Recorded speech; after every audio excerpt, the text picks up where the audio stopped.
in tonight's webinar, and even more in the online course that I'm going to be offering, because we can just barely scratch the surface of this in this webinar.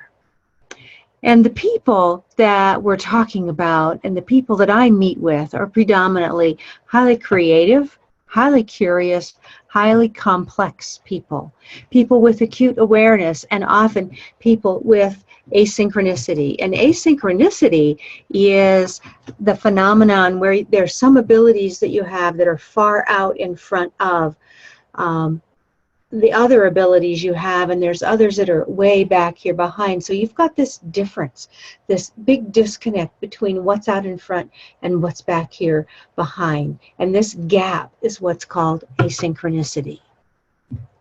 Supersensitivity is another characteristic of many of the people with whom I meet and with whom I work.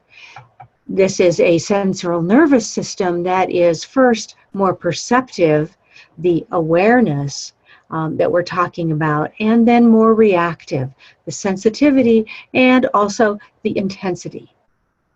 Introvertedness is also an important characteristic because most world cultures right now are extroverted cultures. Certainly the United States, most European cultures, Australia, many world cultures are extroverted. That means being around people and relating to people and connecting with other people is highly important. And in fact, the research in the highly sensitive person field and in the gifted field both show that somewhere between 70 and 75% of the people that those descriptions fit are introverts, whereas 70 to 75% of the people in the populations of these extroverted cultures are extroverts. So there's another disconnect and another big difference that makes it difficult for people to cope in these cultures. Gifted people are people often with a lot of these other characteristics in addition to high intelligence.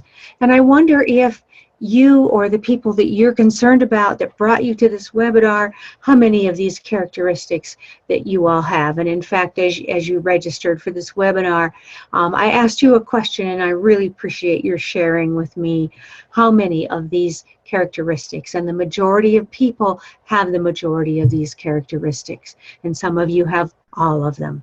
And the more of them that you have, the more you might want to call yourself a CASIGY. If you notice down the left side here, this is an acronym that starts with the first letters of all of these words. It's a acronym that has kind of taken on a life of its own and developed over time. And I find that many people like having a word that pulls all these characteristics together and helps them talk about it and think about it in a way that's easy